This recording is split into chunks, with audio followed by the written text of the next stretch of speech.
When I was in college, I actually was a banker, and I'm not made to be a banker, so... Well, it was actually very depressing to me because I interacted with a lot of people, doing transactions for them, and it just really surprised me as to how much money ruled their lives. Well, I'm always worried about money. Well, that was after the divorce. But yeah, $1,000 in debt, and I wasn't 30 yet. It's the whole seduction of money and that lure of a chance to get more. The normal debt, homes, cars. We have contests to see who can spend the least amount of money. And I think one day I actually got down to about $1.50 and that's the whole day's worth of food and everything. Didn't really have much money, and I was constantly struggling. The time I was most worried about money?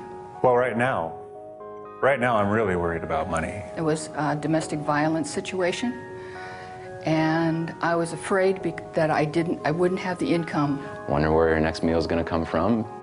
Pray that everything's going to work out all right.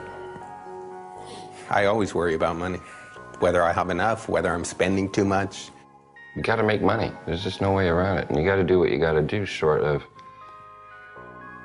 illegal things. I think that if money hadn't been an issue, we would have totally been okay. The questions I have about money? If I had any questions about money, what would I like to know? What is the actual worth of $1 these days?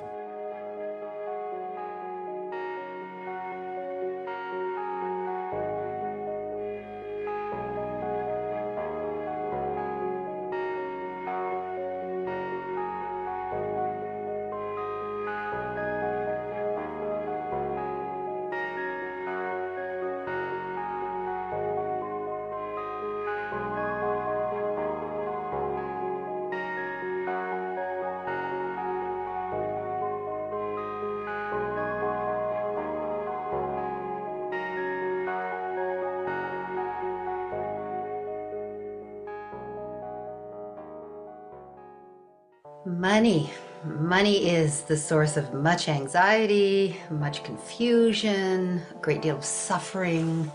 Money makes the world go round.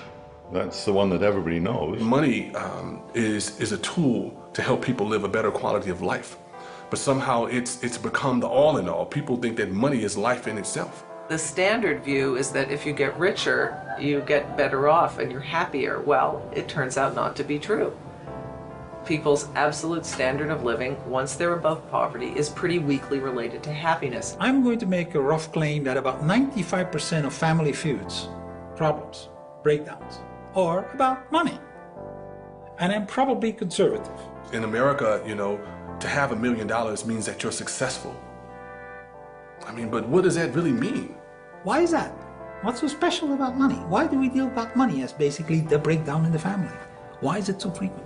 Our relationship with money is so troubled and so upsetting, and it is not just for people who are trying to make ends meet or who feel marginalized, but even our global billionaires are completely freaked out about money all the time. So having more money doesn't really resolve these problems we have around money. Understanding the dollar.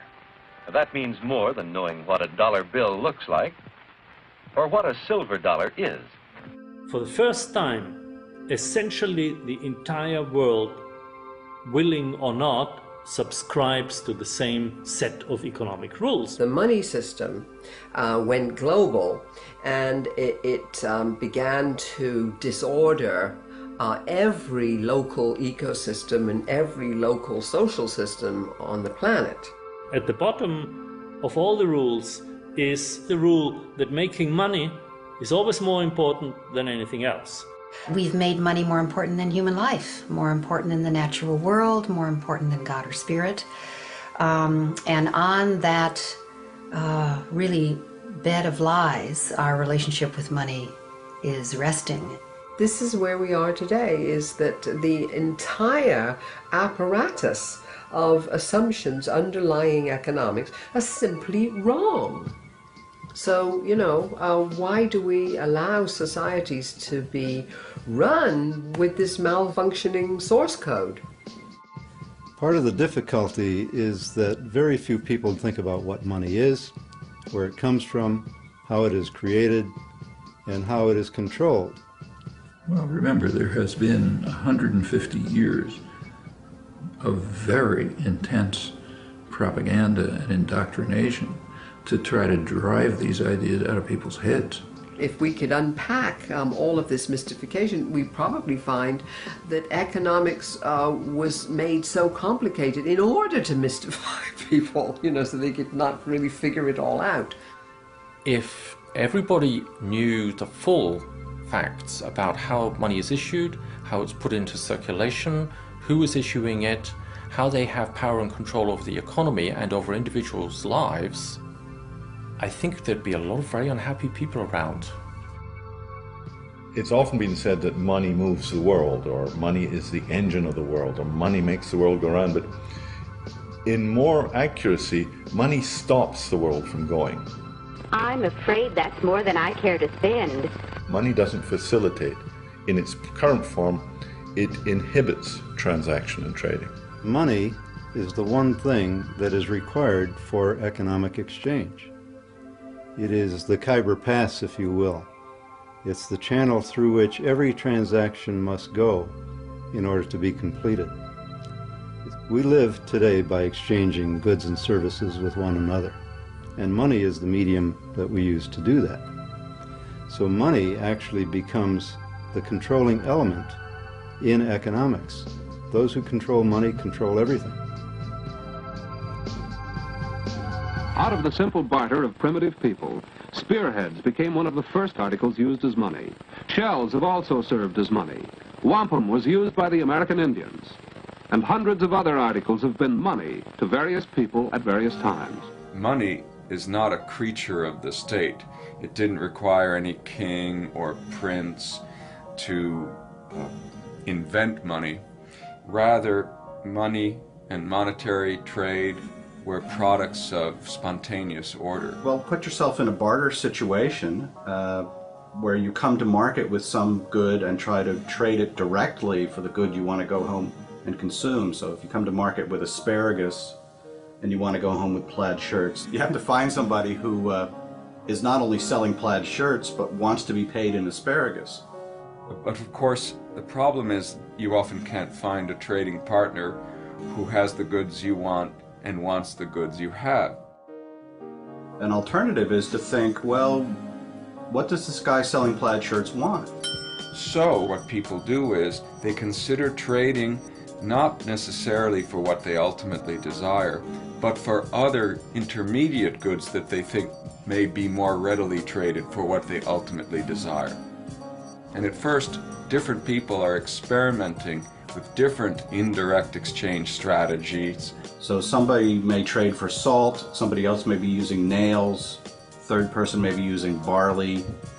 But what happens is the more certain goods get adopted in these individual efforts, the more attractive their use for the same purpose will seem to other people. Consequently, there can be a snowballing process where eventually a small set of goods, or even just one commodity, seems overwhelmingly more attractive and becomes universally adopted. And when you reach a commonly accepted medium of exchange, that's when you've got money. So it's not defined by any physical characteristics, it's not defined by any legal sanction, it's defined by this social convention that people will accept it in order to trade it away later. In the course of human evolution, societies have used countless different things as money. Is it possible that what a society chooses as its money can affect the behavior of its people? The classical, the conventional way of thinking about money is that it's a passive medium of exchange that is being used as a convenience to make exchanges between people, and that it doesn't really affect either the kind of transactions that are being performed, it just makes them easier, or the relationships between the people that are using that kind of money. Both these things happen to be proven wrong. Different kinds of money do have very different properties. And one of the key properties is the level of abundance or scarcity of the item that's being used as money. If it's abundant, you will get a proliferation of trade. People will be able to exchange their goods and services fairly freely. If money is scarce, you create a very serious problem because you prevent people from actually being able to exchange goods and services. We have a number of studies now that actually demonstrate very clearly that depending on what one uses as a medium of exchange, the relationships between the people are different. That's a huge, huge implication right there. There are different kinds of monetary systems, and some promote very socially responsible behavior, and some promote very antisocial, destructive behavior. My view of money in any society, not just modern society, is a projection of the collective unconscious of that society. And the sign, the proof of that, is that every society takes its own money system for granted. If you try and find out what people think money is, you will be mystified and amazed. It's a confusion, it's inaccurate, it's absurd, it's superstition, it's myth, it's religious, it's crazy. Most people haven't an idea, they just use it.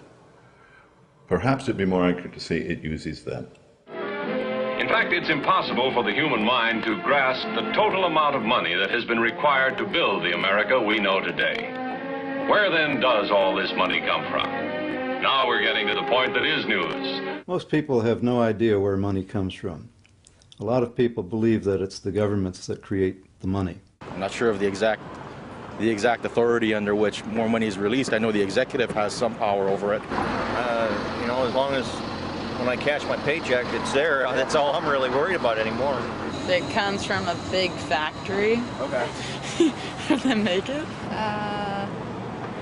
It's, I don't know, created by the government to control us. Well, it'd have to be done by the government. I mean, that's what you would expect anyways. Whether or not it really is the government is a different story altogether. Conventional money is not created by the government, as many people believe, and is not even created by the central banks. Or do they do part of it? But it is actually created by the banking system. People see these films about the U.S. Mint and the government printing office, and they see these sheets of dollar bills being run off the printing presses. And so they think it's the government that's printing money. But this is not the real source of money. The real source of money is banks. The banks have a complete monopoly on the money creation process. So the public are not actually involved in it at all, directly or indirectly. The Federal Reserve is a private institution owned by commercial banks who are members of the Federal Reserve System, which includes all the nationally chartered banks. Most people don't realize that the Federal Reserve is a private corporation and is for profit. And in fact, Federal Reserve, it's neither federal and it's not a reserve. In 1910, a group of top American bankers met on Georgia's Jekyll Island to discuss ways of stabilizing the country's banking system. Congress passed the Federal Reserve Act in 1913, giving this private corporation a monopoly over issuing the nation's money supply. How then did the power to issue something as fundamental as money fall into private hands? Initially, you can think a bank was about storing people's gold. So you come in, you store your gold at the bank, and the banker gives you a gold certificate and says, you have such and such amount of gold in my bank. Now, the basis of the paper money systems was when you could start trading those pieces of paper. Let's say you have some gold that you want to keep safe. You put it in a bank, and the bank gives you a paper receipt you can redeem later for your gold. You can now trade that piece of paper in place of the gold, as long as others are also able to redeem it for your gold. The good name of the bank on the paper note assures people that behind the piece of paper is a piece of gold waiting to be redeemed. Soon, as the people's confidence in the bank grows, rather than cashing in the receipt, the person receiving the paper simply trades it again. the paper may end up being traded many times before being redeemed for the original gold in the bank. And banks discovered that when people started paying each other with claims to the coins in the bank's vault rather than taking the coins out, that the bank didn't really need to keep all the coins in the vault in order to have enough to actually pay people who did come and want the coins. The banker realizes nobody's coming to take the gold. Gold's just sitting there. So instead of just putting out one piece of paper that says, you know, there's such and such amount of gold, you can put out a lot of pieces of paper given the fact that nobody is coming and taking the gold. And you can lend money. And the basis of that loan is the trust that people have that if they want to come and get the gold will be there. Money in the bank is not actually wealth. The only thing that makes that system work is the fact that nobody actually does come to get the gold. Now, if everybody said, you know what, I'm going to go get my gold at the bank. If everybody went and got it, there wouldn't be enough gold for everybody. You often had bank runs and bank panics. When people would have a lack of confidence in a particular bank, they would take those bank notes to the bank and demand their gold and silver. And with fractional reserves, that bank would quickly run out of the reserve metal and have to close its doors. So that's fractional reserve banking. The coins in the vault are a fraction of the claims that could be made for them. The reason the bank did it is because they were making money off of earning interest, off of those loans that were promises that there was gold in the bank. As people's confidence in the bank and its receipts continues to grow, banks soon discover an unexpected way to earn profit. A bank can print a receipt for gold that does not even exist. They can then loan that receipt to someone on the condition that they pay it back with interest. While the bank takes a risk by having less gold than the outstanding receipts, there is an almost unlimited potential to make profit off charging interest on loaning gold it does not even have. If people catch on that there isn't enough gold to redeem their receipts, they will all go to the bank at once to get their gold. If this happens, there will be a bank run. The bank will fail because it is caught without enough gold to back up its receipts. In 1934, in an attempt to prevent further bank failures, a series of banking reforms slowly took away people's ability to trade their paper money in for gold or silver. In 1971, Richard Nixon removed the last vestiges of this convertibility. Today, our money can no longer be redeemed for gold or silver. Now we've gone beyond that to what I think of as an even more postmodern reality, which is we don't even see the money anymore. We don't hold it in our hands. We take a piece of plastic to the supermarket, buy groceries, and run it through a machine which registers it in our account book somewhere. The seller doesn't see it either, right? And at the end of the day, they balance accounts, and some numbers have been added to the supermarkets and taken out of ours account. Most of the assets that we call money are not printed dollar bills. In fact, that currency is a very small proportion of the total amount of money. Most of what we call money are bank accounts. In the same way that banks used to issue more paper money than they had gold, today banks issue more bank account money than they have cash reserves. It is these bank account balances that make up about 97% of what we think of as money. If a landlord wants to know how much money you have before you sign a lease, you would show them an account balance and not a suitcase full of cash.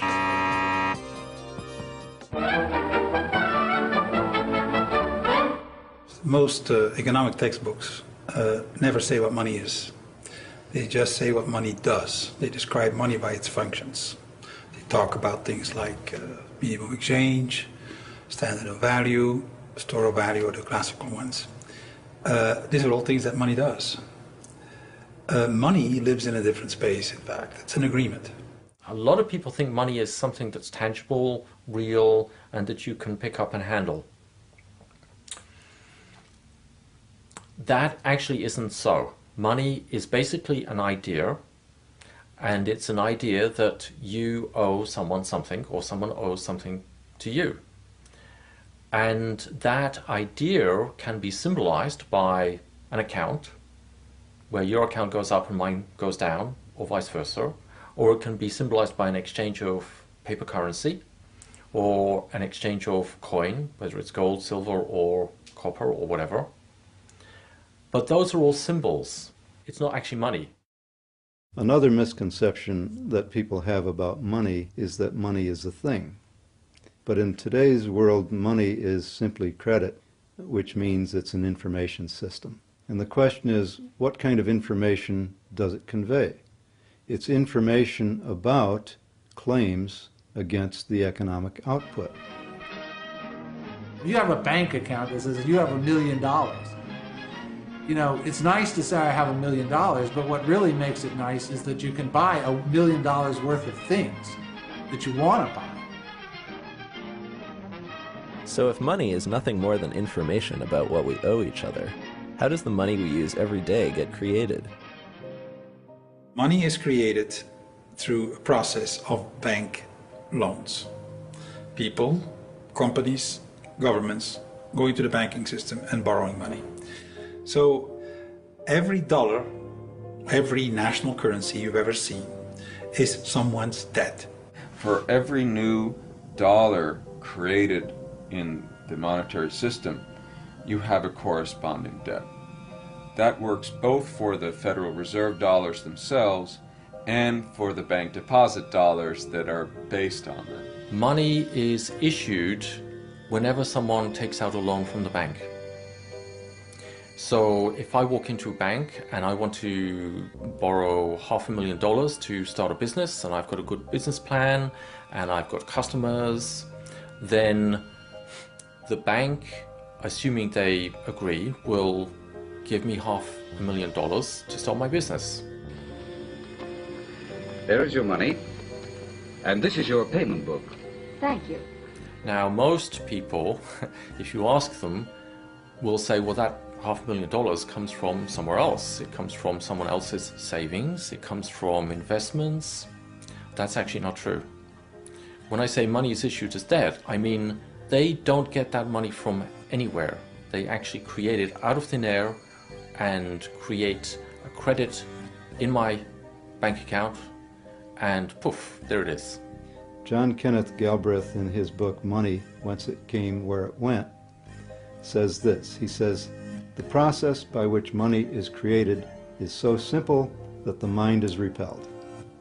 And it's true. When I tell people how money is created by banks simply by making ledger entries, they just can't believe it. The private banking system literally creates our money out of nothing and loads it into the economy. The only way new money can get into the economy and ultimately your pocket is via a bank loan. This means that every dollar you have ever seen is someone's debt to a bank.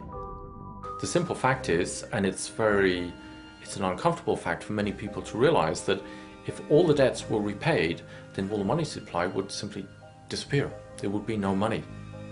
And that would mean a complete and total collapse of the economy.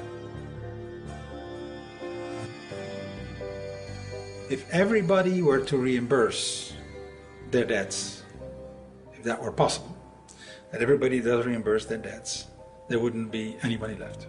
In fact, there's more debt than money available. And the reason is that interest is not created. The catch is that they want more repaid than what they've given me. When you go to a bank and borrow $100,000 to buy a house, they will check whether you are a good credit, and then they will decide to create the money, entering it electronically in your account, and say you have to bring back $200,000 in the next 20 years. The $100,000 of the first loan is created. The second one, the interest rate, is not created. So they send you in the world, compete with everybody else to bring in the second $100,000. That's how the money is kept scarce. It is through the competition between the different players for interest that is not created. So there's always less money than is necessary. okay? And it's done systemically. If you go to a bank and you borrow money into circulation, if the bank decides to approve your loan application, they will make two entries on their books. One is they will take your note, let's say it's a mortgage note, and that will be an asset on the books of the bank, and they will offset that with an equal deposit to your account, which is a liability on the books of the bank. So the money creation process is as simple as that. But the bank does not create the interest that you're going to have to pay year by year by year until this mortgage loan matures. So where does that interest come from? Where does the interest come from? I have to find that. Well, it has to come from some other loan that was made to someone else. So you have this inherent deficiency in the money supply. Not everyone can repay what they owe to the banks. At any given time, there is more owed to the banks than exists in circulation. Which means, inevitably, someone is going to lose the game. Someone is going to go bankrupt, and that has nothing whatsoever to do with the quality of the goods and services or the efficiency of the business. Nothing at all. Everybody in the economy is vying with everyone else to avoid defaulting on their loans to the banks. And the only way they can do that is by competing with one another for an inadequate supply. So it's like a game of musical chairs. It assures that there must be some losers, regardless of how competent they are in conducting their business. The money we get when we receive a loan is called principal. Our debt, however, is not discharged when we repay the principal. Bank loans are all made on the condition that people pay both the principal and the interest the bank charges. However, money can only be issued as principal. No one creates the interest, so the amount of debt owed is actually far greater than the amount of money there is to repay it. When a dollar is loaned into the economy, it begins a loop. Joe the farmer gets a loan from the bank and pays Tom for fixing his tractor. Tom pays Jane for bread at the local bakery, and Jane in turn buys the wheat from Joe, who can now repay the loan. The problem is, Joe owes the bank interest on top of the principal. In order to avoid losing his property to the bank, Joe must go find other money making its own loop in the economy. He can now repay his loan with the interest, but the people in that loop are left without their money. They still need money to facilitate their exchanges and to repay the loan that issued the money they had been using. The only place they can get it is from other such debt loops. Since all money has an interest price tag attached, there will never be enough money to repay all the debt owed to banks. Therefore, some people will always have to go bankrupt or have their property repossessed by the bank. It's crazy. Sometimes it worries me because, you know, what if there was like a collective understanding about how phony the money is when it comes down to it? What would people do? You know, would they riot in the streets? Who's propagating the illusion behind the money?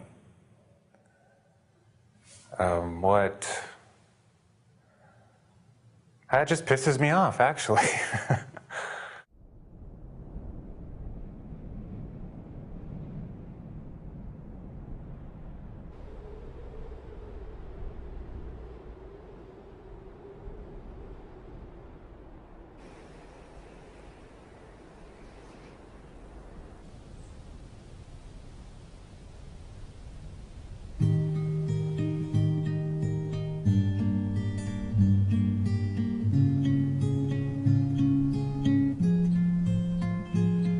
Whenever it rains, the trees direct a certain amount of the rainfall to the bark, and this bark is set up in these elaborate patterns to direct rain all the way around the tree. Wow, really? Yep. And in these crevices where bugs and ants and other critters live, you get a lot of exoskeletons that are shed in here. That then is dissolved by the rainwater.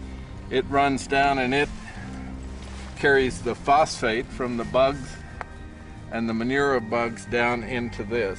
All of this organic material at the base here is what feeds the tree. So it's like a constant recycling of the material of life back into life. Well, I don't think economics are related only to humans at all. It's very easy to see nature as an economy. Nature creates value constantly for the benefit of all its membership, and that's what I think economics are really all about. Here you have a kind of banking of resources, you know, that every element in this forest contributes to. So it's more like a community of contributors, and you take what you need as you need it. So, you know, there's like a bank, like at the bottom of that fir tree, there's this bank of resources, and it's available to the tree, it's available to fungi, to the earthworm, to termites, to whatever comes along and needs it. And each time someone takes something, they generally contribute something.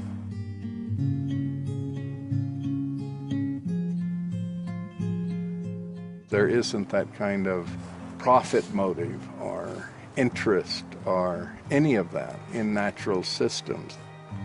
It really isn't necessary to have more than you need, unless somehow you're acculturated to that belief system. So there's a kind of scarcity boogie bear in human culture that always has us feeling as if there isn't enough or there's not going to be enough. So we've got to quick gather as much as we can and store it where no one can get to it and steal it from us or rob us or whatever. And then it doesn't really matter if we even use it. Most people's experience with money is that money is scarce. And in today's monetary system, it is scarce. These cultural lies on which our relationship with money rests and is rooted is really governed almost completely by the most insidious and tragic lie, which I believe is the lie of scarcity. Even the Federal Reserve publications claim that what gives money its value is its scarcity. And this is false. It's not the scarcity that gives money its value. When we're talking about credit money, what gives it value is its ability to requisition whatever you want or need from the marketplace. We actually swim in a set of unexamined, unconscious beliefs. And we look out into the world and we just fear that there's not enough to go around without any evidence, really. And then we make that true. The domination model artificially creates scarcity, and that scarcity is one of the ways that the system actually maintains itself. Not only material scarcity, emotional and yes, spiritual scarcity. I mean, what does it mean to have enough money? I mean, I guess you always want a little more. There's not enough time, there's not enough money, there's not enough sleep. So it's a constant battle with there's not enough, we don't have enough, it's not enough, I'm not enough. And that is a mindset. It's an unconscious, unexamined mindset that creates distorted behaviors that are inconsistent with who we are. The same thing that keeps a rich person from giving is the same thing that keeps a poor person from making. It's that conditioned way of thinking and seeing that we have to really begin to address. Those who consider themselves poor in this country are not poor. I think it's this scarcity mentality. You know, I think it's a belief system that we all carry. And that there's not enough belief system has a second part to it. There's not enough to go around, and someone somewhere is going to be left out. And that inevitable fear or certainty that there's not enough to go around and someone somewhere is going to be left out is actually at the base of our political understanding of the world, our systems of governance, our educational system. It's even at the heart of religion. Of course there are scarcities that happen naturally. There's a disaster, there's a flood, all kinds of things can happen. But here you have a system that artificially creates scarcity so that then you get people who really are fighting for the spoils, and since there's so much control from up on top, it is a way of maintaining the disunity and the confusion of those on bottom. What it is it's emasculated men. And what do men do when they're emasculated? They compensate with hypermasculinity. When you leave, particularly men, with no options, they get violent and they get destructive. I don't care where you're talking about. Go to Russia. What do you think the Russian gangs are? Go to Northern Ireland.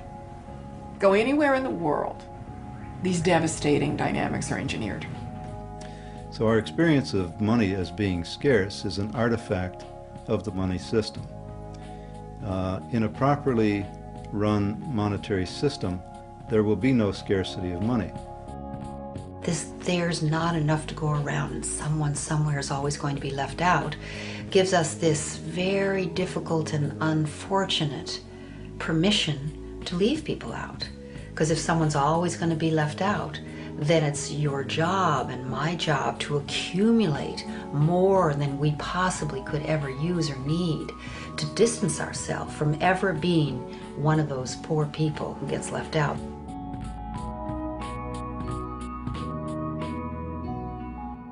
At the point of view of the corporation, getting more and more and more, that is driven in part by greed, in part by the dynamic of trying to get profits, capitalism, but it's also driven by fear.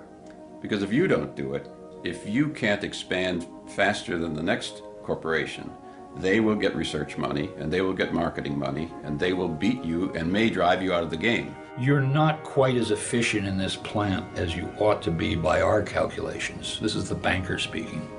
And so therefore, we're going to either raise the cost of your credit and drive you to do bad things to your workers or to your community or to the environment in order to boost that return and boost your stock price. And we will lend to you under those terms only. The nice way of saying it is nice guys finish last. If you're callous to the effects on others, you have a potential to rise. The odds are that you can compete your way up. If you care and are socially concerned about others, you're at a tremendous disadvantage. So I think the competitive dynamic that we have does sort of weed out a set of people for success. But I would say that what it weeds out for success is not competence, not creativity, not intelligence, but callousness far more often. Well, I think if you look at how economies actually function, they function with both competition and cooperation. And so I think both can coexist. We have probably leaned more toward competition, and I think we could use more cooperation. But I think either one in its extreme can be dysfunctional. Competition does have its place in urging us to our highest level of performance and fulfillment. But health is dependent on cooperation. We don't have the liver competing with the heart for blood and for nutrients. There is this inherent cooperation that leads to the health of the entire entity. The nature to which people are able to be social, civilized, sympathetic, is quite amazing, and it's in contradiction to the nature of the money. It's interesting that anybody, whether you're a man or a woman, whether you're aggressive naturally or very sweet and cooperative naturally, if you're going to have to make the money to live, I make you a prediction. You're going to have to fight for it. You're going to have to compete for it. Is that in nature out there? Is that the world that is that way? Or is it the money system that's between us and the world that is that way? I make the second claim.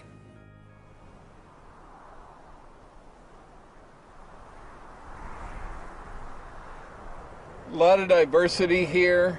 We're starting to see a whole different array of plants come into being. So there's some lupins here. There's some strawberry, small wild strawberry.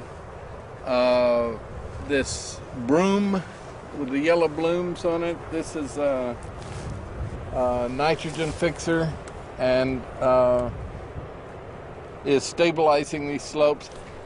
And decomposters here, they're harvesting that broom. So what are these ants doing for the whole situation? Well, basically they're breaking carbon down. They're taking carbon, gathering it together, and breaking it down. You got a great part of the umbellifera family. This is yarrow.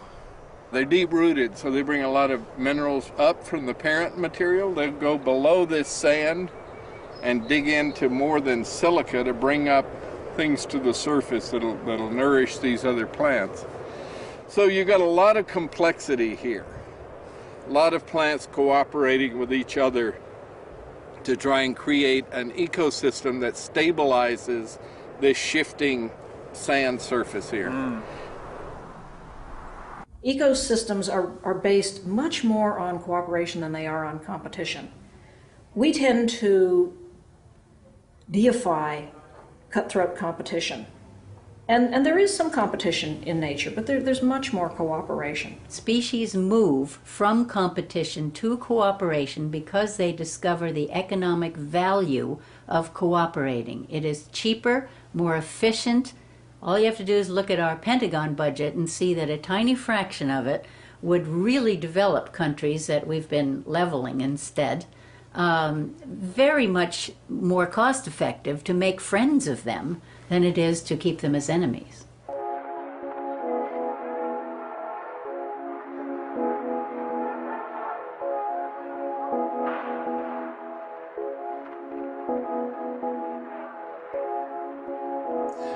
We have 8 billion people on the planet. There's 1 billion of those that are happy to work but can't. There are no jobs for them. Some would argue that these people are unemployed because they lack skills or because they don't want to work.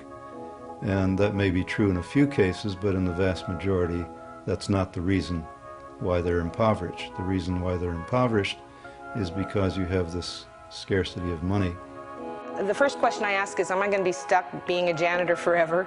And they were like, oh no, there's all kinds of chance for advancement. You could go to calling. We've got data entry. You've got all kinds of computer skills. And then 4 months passed and I addressed it again and got a different story. It was like I had no value. My self-esteem was going down because I can do more than just clean bingo tables and clean toilets. If you have an economy which is generating only a limited number of good jobs, are you surprised that parents feel it's really important to teach their kids how to compete on every level? They want their kids to get those jobs. You know, another kind of response would be to get together and say, hey, wait a second, there's a problem with the structure here. But, you know, we have a very individualistic response to the problem. At the time of the Civil War in the United States, which is a very interesting turning point, midway in the Industrial Revolution, industrial rebuilding of the United States, slavery in the South was obviously condemned, but the counter-argument was something they called wage slavery. And what did that mean? It meant that you had no protection. You could be fired at will without a job. You could be thrown out on the street, and you were a wage slave was the term. 13th Amendment, which says you cannot treat a human being as a commodity for buying and selling. And the new economics is you can no longer buy or sell labor, but you can rent it. So the wage is you're renting somebody. The word job was invented in the industrial age in England. It didn't exist before. And it describes a pile of things that one does for money. Work is a very, very old concept. And work is something you do because you're passionate about, or because you're good at it, or because that's what you love doing. A job is specifically something you do for pay. Pay in national money, to be precise. Tell me, why are you interested in this job? I need a steady job, Mr. Wiley, with a chance to go places. People like Woodrow Wilson and Abraham Lincoln said that if America became that sort of society, the society in which everyone became, the vast majority became wage laborers or wage slavery as they used to call it, we would lose the freedoms that made America great. If you, say, were in such conditions of duress, you know, that you just couldn't survive except by being a slave, you might sign a contract that says, okay, I'll be your slave. That's by your own free will. I mean, are we going to take that seriously? I mean, you know, under some pathological assumptions, I suppose. We live in an economy which takes 80% of each new generation and educates that 80% to obey orders and to endure boredom, and stifles their creativity, and stifles their capacities, and curtails them. They are systematically crushed by a system which does what? Which fills slots. And 80% of the slots need people who just do rote, tedious, repetitive labor, at least at work, and therefore are acclimated to doing that. Most of my jobs I've never really liked. I've never said, this is great, I can't believe I'm getting paid to do this. Yeah, there was a job I really, really despised, but the money was really good. It wasn't the job that I wanted, you know, and my daily life and my work experience was just not making me happy. I mean, you could say, you know what, this is a terrible job, I don't want to do it. It's a free market, you have total choice to not show up under these terrible conditions. At the same time, if you don't, little problem here, you're not going to eat, and your family isn't going to eat. And that's why people do it. Yeah, I really hated that job. I think many of us nowadays feel the way Charlie Chaplin role modeled long ago, like cogs in wheels, that we're stuck in the machinery of our economy, that we have very little choice. We have to work a 9-to-5 job and watch a little TV and go to bed and do it all over again. I want to have a more rewarding experience, I guess, with life, and based not just to make money and to say, oh, this year I made 10,000 more than last year. I think that this whole idea of a middle class in this country is ridiculous. There is no middle class. There's no such thing as that. You know, they're the working poor too, because their whole lifestyle is financed to death. They have the big, beautiful house, the 2 lovely cars. They're putting their kids through college. But if they get fired from their job, all of that stuff is over. I've always been kind of a cynical person, so I guess to me, doing jobs to just support yourself is just pretty much what life is about. It's that we do the work we do so often simply for the money. Now, since we're all chasing this money around, it utterly patterns our society. So hardly realizing it, they come into their purchasing stage and are off on a wild, non-stop ride.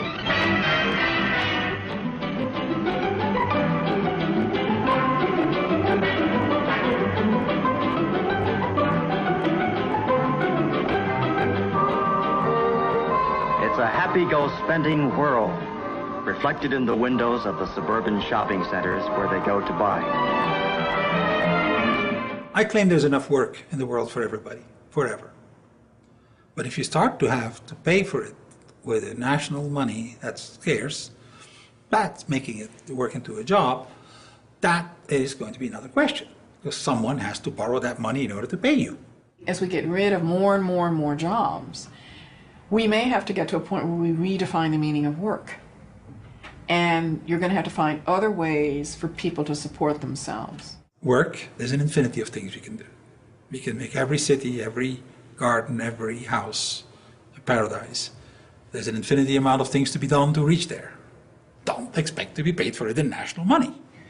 Don't get that idea. So we have to find another way, what people can do in a post-industrial age.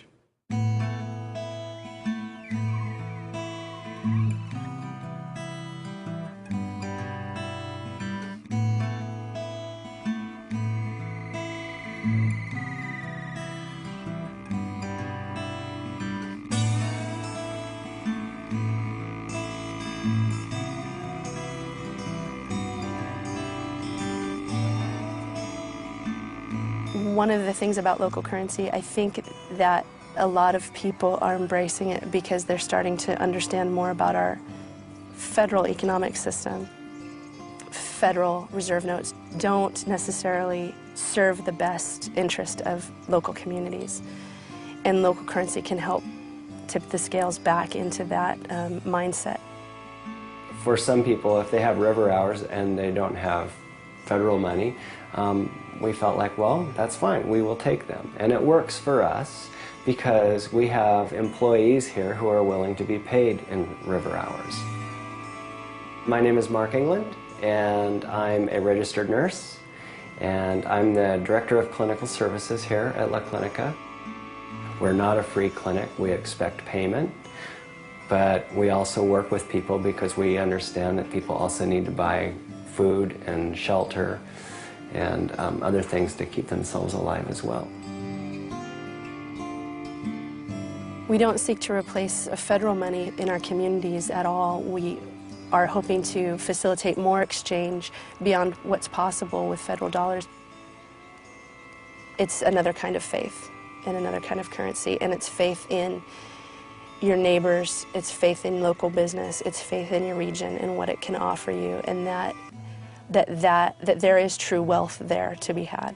Not many of us remember that this country was built on decentralized issue of currency.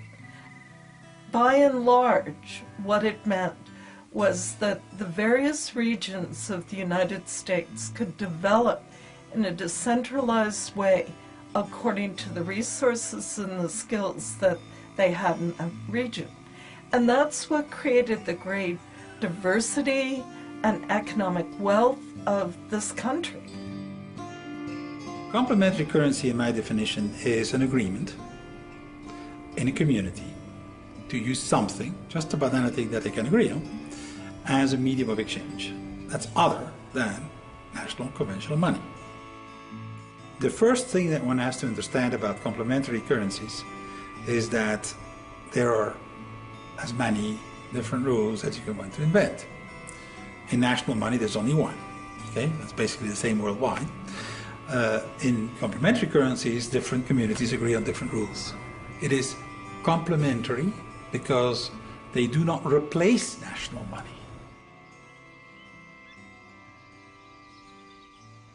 A local currency is something that is issued at the time that it's backed by goods and services in our community. And when people advertise in the River Hours Trade Directory, they actually sign a commitment that says that they are backing in whole or in part that currency with their goods or services that they're offering, and that they're also agreeing to accept in whole or part some local currency. So when you get River Hours, it's backed by people in your community, and that's tangible. Local currency is a way of encouraging people, inducing people to spend locally. And it's also a way to help people to support one another in the local economy when they maybe do not have any money. It's been probably a third to half of my income. Whether it was working for people or just the advertising in the directory and getting my name out, or word of mouth has been huge. Their offerings, their inventory, the money often hits their cash register and then heads straight out of town to the central office in Ohio or wherever. River Hours is hopelessly and happily bound to our community. That value always remains here, and I think people understand that. Alan Watts in the 50s wrote a critique of the Depression where he said, look, the economy went flat because everybody found there was no money. There was plenty of work needed doing, plenty of people wanted work, plenty of goods in the stores, but nobody could afford them, nobody could pay for them because we had no money. And he said this was like going to build a building. And you've got the materials, you've got the tools, you've got the skills, you've got the drawings, you've got the planning permission, you've got the weather, you've got the will. No inches. Damn. We had a bunch of inches, but then big project on the other side of town, they're using all the inches. We don't have any inches because all the inches went over there. I guess we're out of work. Well, that's exactly what we do with money. That's my clearest realization, is that there is plenty of work that needs to be done in this valley. And there are all kinds of people who need work to make ends meet. They need work. They could contribute to the community. There's all kinds of things to do. So we have the work that needs to be done. We have the workers. What is it that's missing? You know, pieces of paper that say, I'll do this for, you know, in exchange for other goods. People are short of and hungry for a tangible way to just plug into a sense of community. And that feeling, that attitude, I believe, is accomplished transactionally through using this currency system.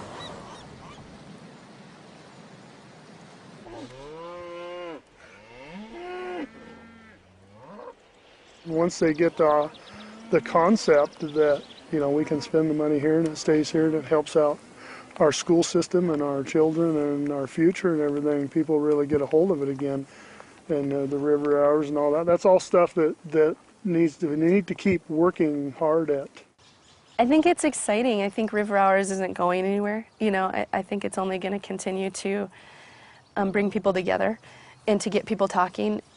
I'd like to say right now that it's a huge economic impact, but that's not the biggest impact of River Hours at this point.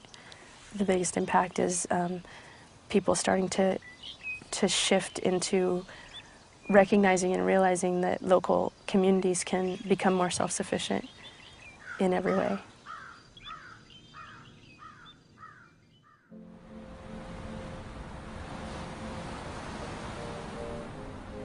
And the soil here is interesting because now, you know, this is all dune stuff, but now we've got this humus building up, holding the sand together. You can still see the sand grains in there. But, so these dunes have been established for a while. So they're totally covered in vegetation. Everything has reached a certain amount of stability. All of these plants combined are sharing the rhizosphere with each other. Their roots are intertwined, and they're contributing different things. These plants root associate either with, probably here it's a fungus, that can actually take nitrogen out of the atmosphere and fix it on their roots. Can actually fix it so that the pine tree can get it. The pine tree in exchange will, through photosynthesis, create sugars and send it down and feed that to the fungus. So there's this interaction going on all the time that is mutually beneficial. What we're doing is really reinventing the exchange process. We need to mediate exchanges in a different way than we've done before. The debt money system creates money on the basis of interest-bearing debt. It's not debt itself that is at fault. It's the interest component that's attached to the debt. And the interest component does not get created when banks create money on the basis of collateral. Some people are really Luddite about this, and they think, well, we should be back to gold and silver, and that's a metal, precious metal that doesn't change with time. That's all nonsense in my view, just nonsense. And a lot of earnest, good people devote their lives to trying to prove that somehow the world is going to hell because we have this symbolic money rather than the real thing. I would say don't waste your brain cells on that subject. It doesn't lead anywhere, and it's actually quite reactionary if you think about it. We have to start thinking about money as an information medium, not as a substantial thing. It has been merely an information medium for a couple of hundred years in most respects. But nonetheless, we've stuck ourselves with the idea that there's only so much money. That's the core of its reality concept. That all there is so many trillion dollars or euros or yen, and what we're doing is juggling them comes from you, goes to me, goes to him, goes to her. It's to and fro, and we're juggling with a real thing. Therefore, we are always going to have shortages. How can we mediate our exchanges without creating a pervasive sense of scarcity? Are paper currencies like river hours really the best way to solve this problem? Or are there other, more effective approaches? River hours print their currency. And as soon as you print a currency, you have, in fact, in my opinion, created a problem, because you've created a limited supply currency, which means there's only so much currency as there are notes in circulation. And then you end up with the same problem you have if you have something like a currency backed by gold, which is there's only so much gold. A mutual credit system, there's unlimited currency available in potential, and that's one of its great strengths.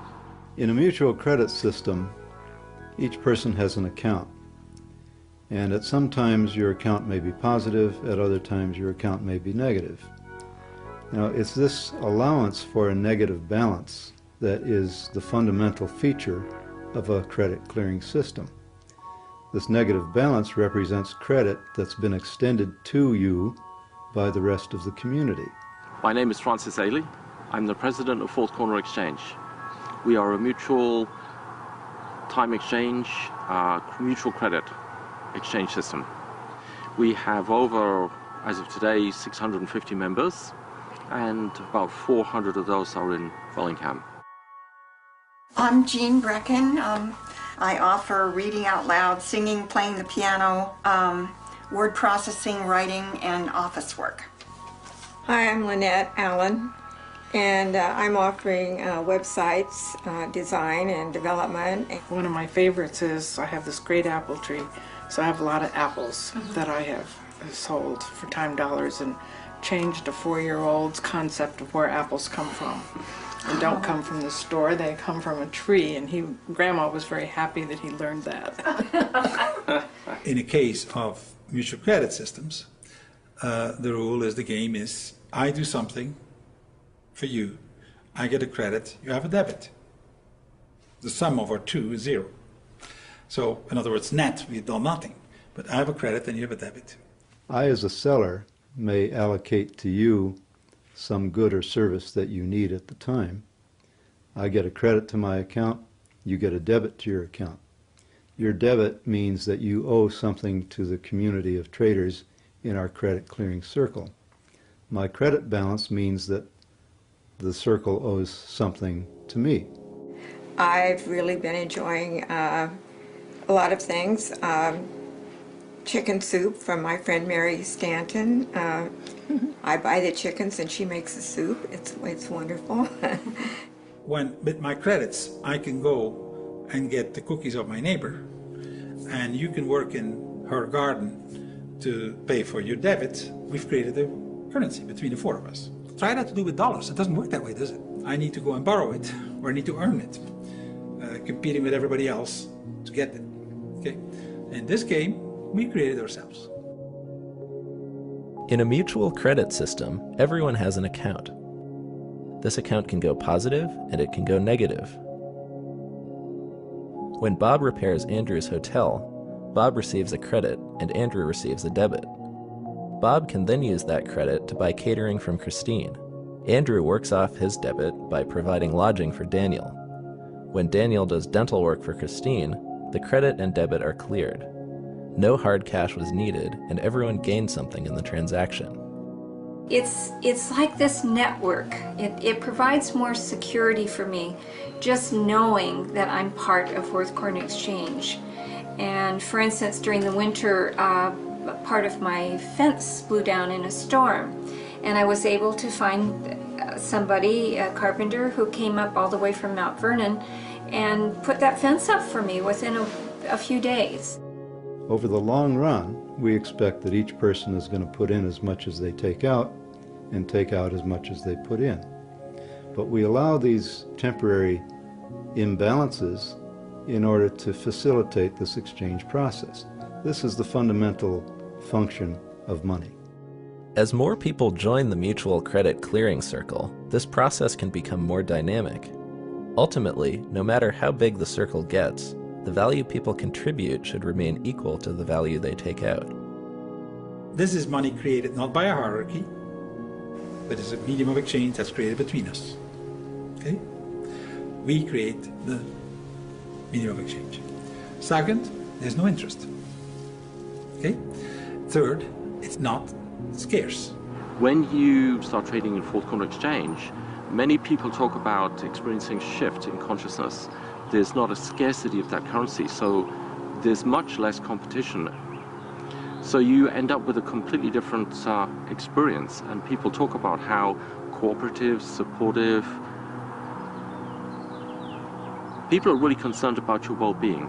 So the primary distinction between money that is tight, scarce, limited, comes from them, and money that is free, available, sufficient, and comes from us, is that with one, we are in fear and greed and competition, and with the other, we behave like sensible human beings. We are more generous, we're more comfortable, we're more giving, we're more willing to receive. It's made me a lot more willing to share my home, open up my space. I'm not as afraid of people as I once was. I think that this organization has the potential of making things really livable as time gets harder in the future, not only in terms of the goods and services, but in terms of the connections in the community. Community needs to become our safety net, I believe, the way the economy is going. You know, I only thought that everything I did, I'd have to, you know, pay out of my pocket for some way. So now I realize I have these options. So it's, I kind of see it as a relationship-based consumption. There are literally thousands of grassroots, person-to-person networks like Fourth Corner Exchange all over the world. However, the concept of mutual credit is not limited to the grassroots.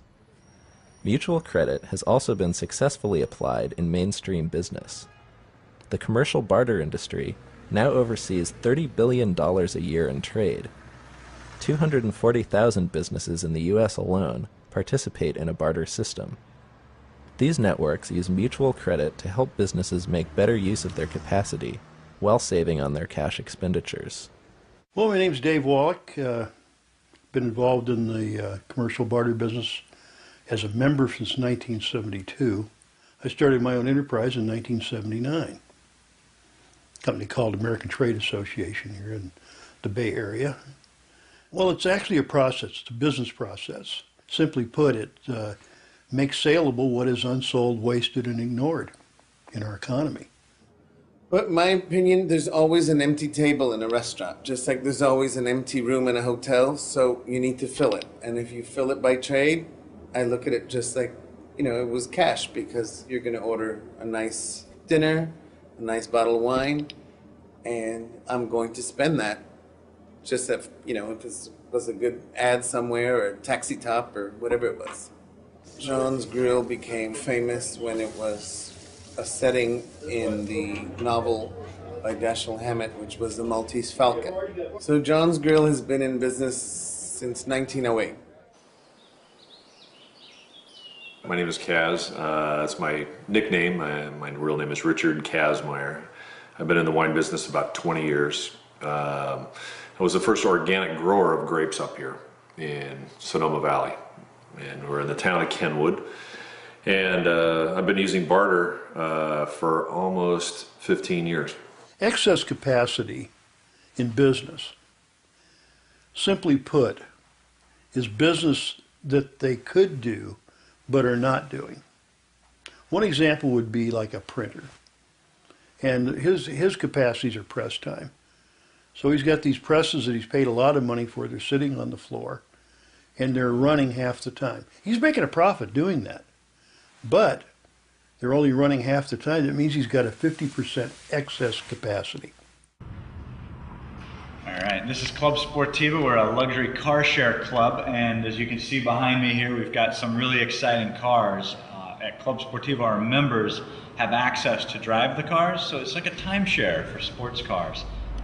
Mario Andretti, the famous Formula One race car driver, is a member of Club Sportiva. Dick Gordon is an Apollo 12 astronaut. He's another member who's been on board since 2003 or 2004. So we joined BizExchange about roughly 2 years ago, and it was really quickly a good fit for the club. And it was kind of an easy decision to join. And I know for our first year we were a very big client for them because a lot of their members found our services to be a good fit. And we did a lot of marketing and advertising through their company, as well as some catering through their clients. So it was a kind of a perfect match that immediately, once the fire was stoked, it was going quickly. You could buy things that you're presently paying cash for. It could be legal service, it could be printing, it could be automotive repair, dental, medical. Thousands of different items are represented. So it makes sense that if they could exchange that excess capacity for goods and services they're paying cash for, that they would make a profit doing that. I'll sell my wine, and then for that, we've had a dentist, chiropractor, electrician, plumber, a roof repair guy, printing of brochures, business cards, silk screening of shirts. We've used a pretty good gamma of services. For the small entry price to get into the network, which I think it was $100, I don't know what it was nominal. It was almost, that shouldn't be even a consideration. It's really more, well, how would you spend your dollars, your BizX dollars, once you start having dollars to spend? And if it's on things you either would spend otherwise anyway, or on things you'd like to spend on but you haven't, it should be a no-brainer. Through the use of bringing this efficiency into the economy and utilizing what has been wasted and ignored, we bring tremendous efficiencies to the economy. So if we take wasted resources and able to turn them into something productive, we now have reached a sociological goal also. So what we're the ultimate business ecologists.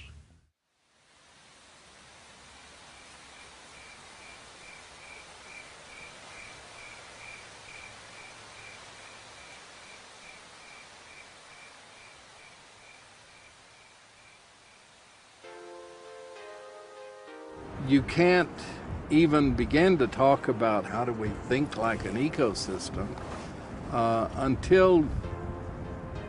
until you're aware of your place in your own culture, in your own society, that you aren't the only thing worth consideration, that everything around you is part of you, and that you have a responsibility for those around you.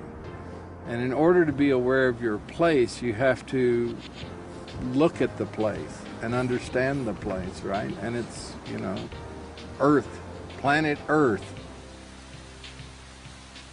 There is without a doubt a mega crisis that we're facing in the coming years. And the big elephant in the living room is the money problem. And unfortunately, most people who are active in the sustainability movement and the environmental movement don't understand the nature of this problem. And we're not going to make any significant headway with sustainability or restoration of the environment until we solve the money problem. This is part of the hallmark of a pre-democratic society, is that it functions by taboo. We have certain assumptions, we accept them, we do not question them. If you want to be part of the tribe, you will speak the language of the tribe and you will follow the rules of the tribe. I think that we will evolve to, number one, become aware of the blind spot of that what money does to us. That our money is actually like an iron ring that we put through our nose, and it's leading us in directions that may not be the ones that we want to go consciously. It is like the playing cards. It is something that maybe we all kind of know in the back of our minds that it might be like that. It's just one of those things that you know, but you don't really want to know. Most people, most of us, get up in the morning for things other than just money. We care about things like family and, if you will, betterment, development as whole human beings. People are not fools forever. And I think we're going to see very strong reaction to this as the pain grows and as the difficulties grow. And that's the time to begin building serious ideas about where we go for the future. I think we have the opportunity to bring forth an environmentally sustainable, spiritually fulfilling, and socially just human presence on this planet. And I think that is the power and possibility of our time. I think we can use money as a tool, as a servant to what we want to become, rather than be victims. We don't need to have all this suffering around money. We can free ourselves from it. And the economy can be much healthier and much more of service to all of us. Time to become aware, time to have a consciousness of our potential. And I think our potential as humans is infinite. Let's not limit ourselves through the medium of exchange. Time to wake up.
Of assumptions underlying economics are simply wrong. So, why do we allow societies to be run with this malfunctioning source code? Part of the difficulty is that very few people think about what money is, where it comes from, how it is created, and how it is controlled.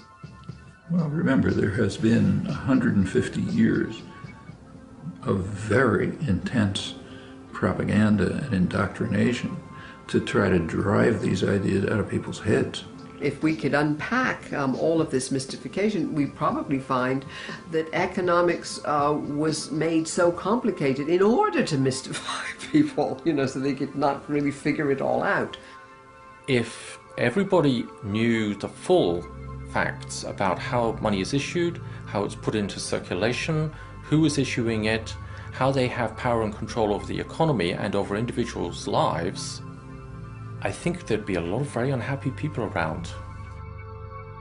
It's often been said that money moves the world, or money is the engine of the world, or money makes the world go round, but in more accuracy, money stops the world from going. I'm afraid that's more than I care to spend. Money doesn't facilitate. In its current form, it inhibits transaction and trading. Money is the one thing that is required for economic exchange. Questions I have about money? If I had any questions about money, what would I like to know? What is the actual worth of $1 these days?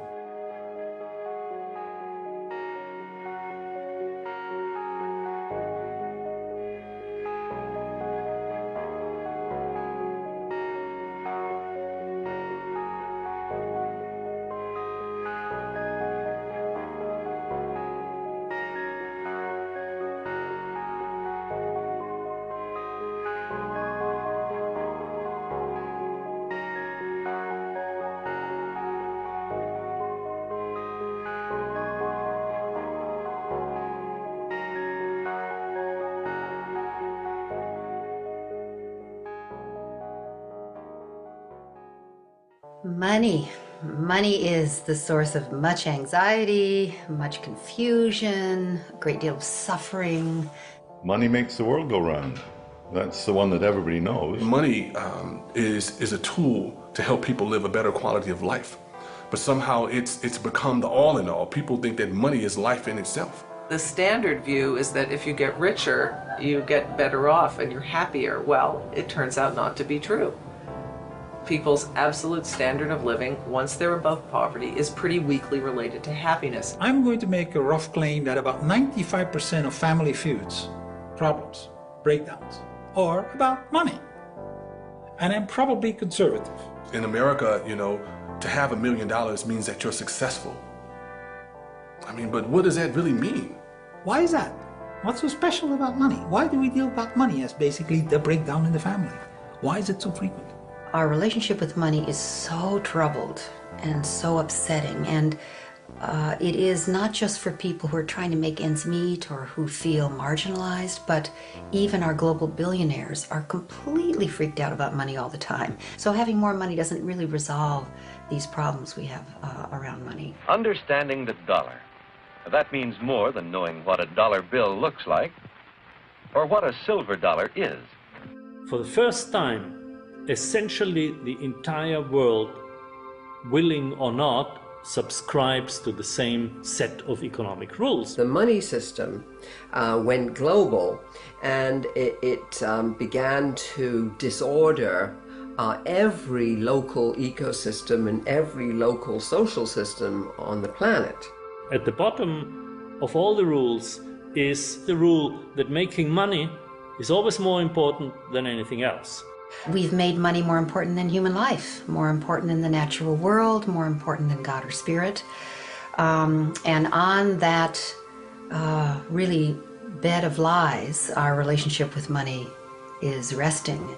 This is where we are today, is that the entire apparatus of... When I was in college, I actually was a banker, and I'm not made to be a banker, so. Well, it was actually very depressing to me because I interacted with a lot of people, doing transactions for them, and it just really surprised me as to how much money ruled their lives.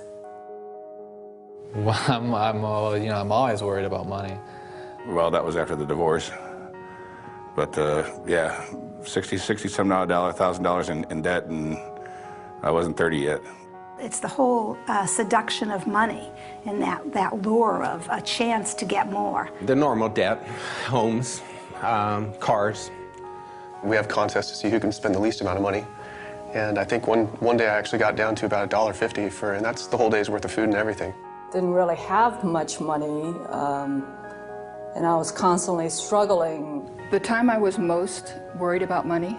Well, right now I'm really worried about money. It was a domestic violence situation, and I was afraid that I wouldn't have the income. Wonder where your next meal is going to come from. Pray that everything's going to work out all right. I always worry about money, whether I have enough, whether I'm spending too much. You got to make money. There's just no way around it. And you got to do what you got to do short of illegal things. I think that if money hadn't been an issue, we would have totally been okay. It is the Khyber Pass, if you will. It's the channel through which every transaction must go in order to be completed. We live today by exchanging goods and services with one another, and money is the medium that we use to do that. So money actually becomes the controlling element in economics. Those who control money control everything. Out of the simple barter of primitive people, spearheads became one of the first articles used as money. Shells have also served as money. Wampum was used by the American Indians. And hundreds of other articles have been money to various people at various times. Money is not a creature of the state. It didn't require any king or prince to invent money. Rather, money and monetary trade were products of spontaneous order. Well, put yourself in a barter situation where you come to market with some good and try to trade it directly for the good you want to go home and consume. So if you come to market with asparagus and you want to go home with plaid shirts, you have to find somebody who is not only selling plaid shirts but wants to be paid in asparagus. But of course, the problem is you often can't find a trading partner who has the goods you want and wants the goods you have. An alternative is to think, well, what does this guy selling plaid shirts want?